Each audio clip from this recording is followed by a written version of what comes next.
आता यानंतर श्री केदारी साहेब महाराष्ट्र राज्य सहकारी संघ मर्यादित पुणे यांचं सभासदांसाठी प्रशिक्षण होईल. केदारी साहेब चला. श्री दत्तकृपा नागरी सहकारी पतसंस्थेची 29वी वार्षिक सर्वसाधारण सभा खेळीमेळीच्या वातावरणात पार पडली. असो, सगळे विषयांना मंजुरी मिळाली, परंतु सहकार काय आजपासून चालत आलेला नाही. अनेक वर्षापासून पूर्वीपासून हा सहकार चालत आलेला आहे. तर अनेक वर्षापासून हा सहकार चालला. रामायण महाभारत तुकाराम महाराजांपासून कंटिन्यू जन्मापासून तर मृत्यूपर्यंत मानवाच्या कुठं ना कुठं तर सहकारी संस्थेशी संबंध येतो. एखादा पगारदार असेल, शेतकरी असेल, कुणीही असेल, ह्याचं सगळ्यांचं सहकारी संस्थेशी कुठं ना कुठं तरी संबंध येतो. आणि जन्मापासून तर मृत्यूपर्यंत कुठं तरी एखादा सर्व्हिसला जरी असला तरी त्याचा कुठं तरी हाऊसिंग सोसायटी, गृहनिर्माण संस्थात, साखर कारखान्यात, सहकारी बँकेत कुठं ना कुठं तरी त्या ठिकाणी संबंध येतो. आणि मग असं असताना देखील सहकारी कायदा खूप तरतूद झाल्या, बदल झाले, नवीन नियम आले, सगळं आलं, वेगवेगळे नियम आले. परंतु आत्ता नागरी सहकारी पतसंस्था हे शोभेचं पावलं राहिले नाही आहे. नागरी सहकारी पतसंस्था काढणं खूप सोपं आहे, चालवणं खूप अवघड आहे. प्रत्येक महिन्याला नागरी सहकारी पतसंस्थेच्या ठेवी किती, कर्ज वाटप किती, वसुली किती, NPA किती आणि CR SLR हा किती आहे, प्रत्येक महिन्याला MIची माहिती देण्यासाठी त्याच्यासाठी आत्ता नियामक मंडळाची तरतूद केलेली आहे. नागरी सहकारी पतसंस्थेवर इतकी बंधनं येतात. नागरी सहकारी बँका आणि नागरी सहकारी पतसंस्था एकच कॅटेगरीमध्ये झालेल्या आहेत. जेवढ्या नागरी सहकारी पतसंस्थेला नियम लागू झाले, नागरी सहकारी बँकेला तेवढे सगळे नियम आपल्या पतसंस्थांना लागू झाले. नागरी सहकारी बँकेला NPA लागू झाला, हळूहळू पतसंस्थाला NPA झाला, KYC लागू झाला, हळूहळू आपलं पतसंस्थाने लागू झाला. ऑडिटचे निकष बदलले. कशा पद्धतीने ऑडिट, ठेवीला किती टक्के मार्क द्यायचे, वसुलीला किती टक्के मार्क द्यायचे, संचालक मंडळाच्या मीटिंग किती, NPA किती, NPAची तरतूद किती केलेली आहे, अंशकालीन निधी किती काढलेला आहे, ह्या सगळ्याला मार्क ठरलेले आहे. आणि मग असं असताना देखील नागरी सहकारी पतसंस्था चालवणं अवघड झालेलं आहे. वारंवार प्रत्येक महिन्याला काहीतरी नवीन GR येतो, काहीतरी तरतूद येतात, बंधनं येतात. परंतु आमच्या केंद्र शासनाने विविध कार्यकारी सोसायट्या ह्या मुक्त केलेल्या आहेत. विविध कार्यकारी सोसायटीला जवळजवळ 151 उद्योग व्यवसाय करण्यासाठी परवानगी दिली. आणि मग असं असताना देखील नागरी सहकारी पतसंस्थांनी कोरोनाच्या काळात एक चांगलं काम केले. अनेक त्याच्यावरती बंधनं येऊन गेली. परंतु एक नम्र विनंती राहील, कर्ज वाटप करताना संचालक मंडळ कर्ज वाटप करतं, परंतु वसूल करताना संचालक मंडळाने देखील वसुलीचा हातभार लावला पाहिजे, वसुलीला जायला पाहिजे. 101ची प्रकरणं असते, 156 असेल. एखाद्या संस्थेने जर कर्ज प्रकरण थकलेलं असेल, त्याच्यावरती कारवाई केली, 101 केलं, 156 केलं, परंतु निलावामध्ये ज्यावेळेला ती मालमत्ता काढली जाते त्यावेळेला ज्या मालमत्तेचं व्हॅल्यू तेवढं येत नाही आणि मग ऐन वेळेला संस्थेला तोटा येतो, NPAची तरतूद करावी लागते. अनेक ठिकाणी आपण पाहणार आता कर्ज, सुरक्षित कर्ज कुठली, विना तारणी कर्ज कुठली, तारणी कर्ज कुठली, जोखमीची कर्ज कुठली आणि विना जोखमीची कर्ज कुठली.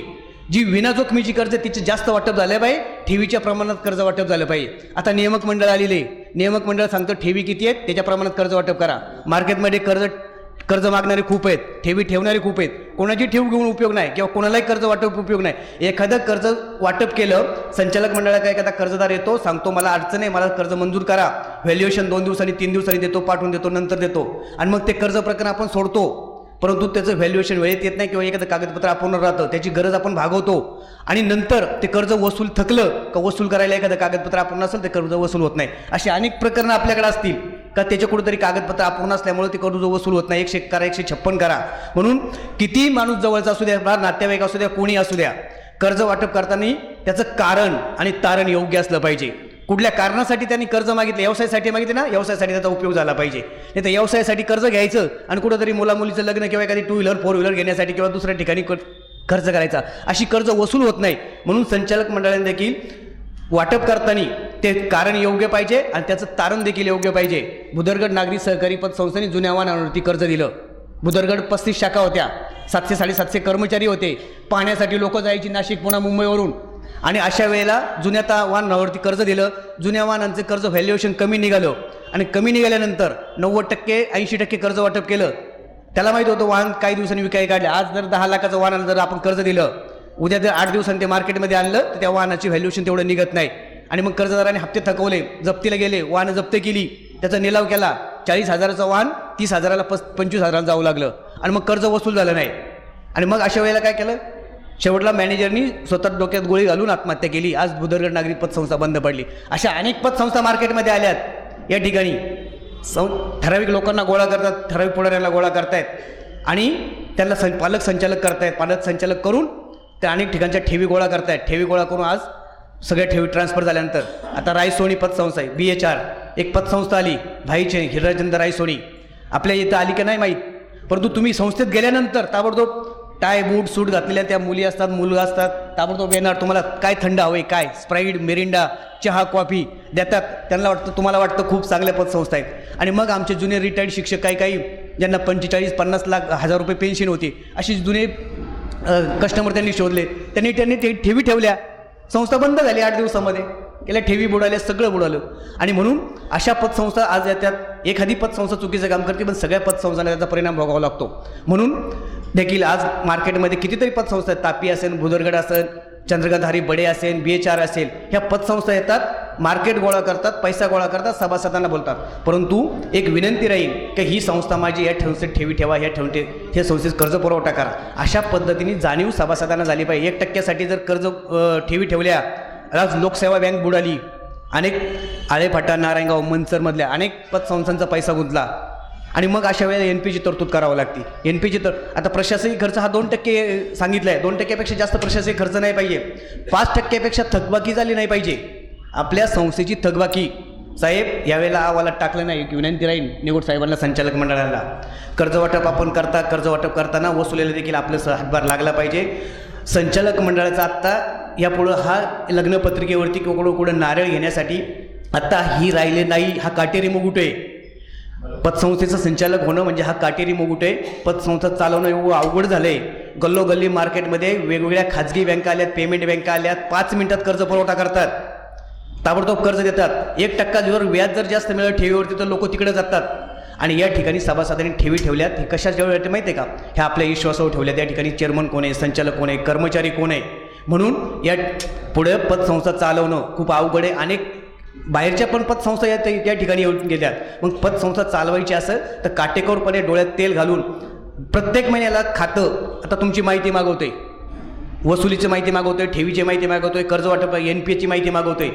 आणि म्हणून पतसंस्थेची वसुली ही एक अत्यंत काळाची गरज आहे आणि ती वसुली झाली पाहिजे. जास्तीत जास्त 5%पेक्षा वार्षिक अहवालामध्ये पुढच्या वर्षी थकबाकी किती आहे, थकबाकीचं प्रमाण येऊ द्या, NPचं प्रमाण येऊ द्या. CD रेशोचं प्रमाण आलेलं आहे 60%, चांगले CD रेशो, परंतु हे प्रमाण सगळं येऊ द्या.